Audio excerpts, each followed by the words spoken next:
जानकी जी का एक बेटा रतन वो आर्मी था। रतन की शादी सुधा से हो जाती है। दोनों अपने जीवन में खुश थे। शादी के 2 साल बाद उनको बेटा होता है।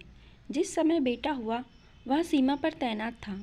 जब उसे पता चला बेटा हुआ है तो उसकी खुशी का ठिकाना नहीं था। उसने कहा, देखना सुधा, एक फौजी का बेटा फौजी ही होगा। मैं जल्द ही अपने बेटे से मिलने आऊँगा। उधर सीमा पर हमला शुरू हो गया। दोनों तरफ से गोलियां चलने लगी। एक गोली रतन के सीने पर लगी। उसने मरते दम तक दुश्मनों को मार गिराया और खुद शहीद हो गया, पर अपने बेटे का चेहरा नहीं देख पाया। उधर सुधा ने बहुत देर से रतन का फ़ोन ट्राई किया, पर कोई उठा नहीं रहा था। अचानक किसी ने फ़ोन उठाया तो पता चला रतन शहीद हो गया। सुधा के हाथ से फ़ोन छूट जाता है। क्या हुआ बहू, रतन ठीक है ना? सुधा माँ जी को पकड़कर रोने लगती है। माँ जी अब कभी अपने बेटे को नहीं देख पाएंगे। एक दूसरे को पकड़कर रोने लगी। पालने में लेटे यश की तरफ नजर गई। वह मुस्कुरा रहा था। उसे देखकर जीने की वजह मिल गई दोनों सास बहू को। समय की रफ्तार तेजी से बढ़ रही थी। यश अब 5 साल का हो गया था। सुधा ने घर खर्च चलाने के लिए सिलाई शुरू कर दी थी। एक दिन सुधा यश को लेकर मंदिर जाती है।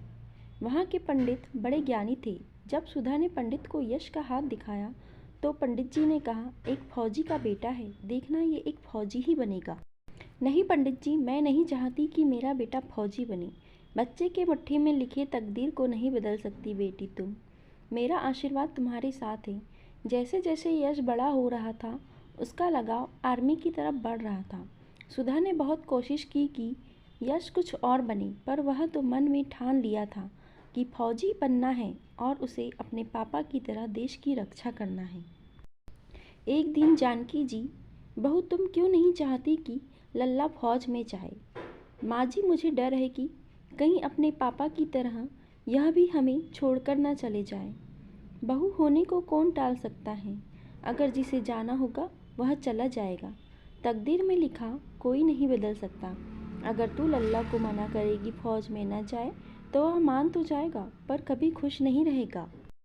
औलाद की खुशी से बढ़कर इस दुनिया में कोई खुशी नहीं है बहू, और अगर अब सब ऐसा ही सोचेंगे तो कोई अपने बेटे को देश की रक्षा के लिए भेजेगा ही नहीं। आज के बच्चों की मुट्ठी में कल दुनिया की तकदीर है। माँ जी, आप सही कह रही हैं। मैं पुत्र मोह में पड़ गई थी और देश के बारे में सोचा नहीं। अब मैं खुद अपने बेटे को फौज में भेजूंगी। और जल्द ही यश फौज में भर्ती हो जाता है। जब पहली बार वर्दी में आया तो माँ और दादी दोनों अपने लल्ला की बलैया उतार रही थी। सुधा मन में सोच रही थी, सच में मुट्ठी में लिखी तकदीर को कोई नहीं बदल सका।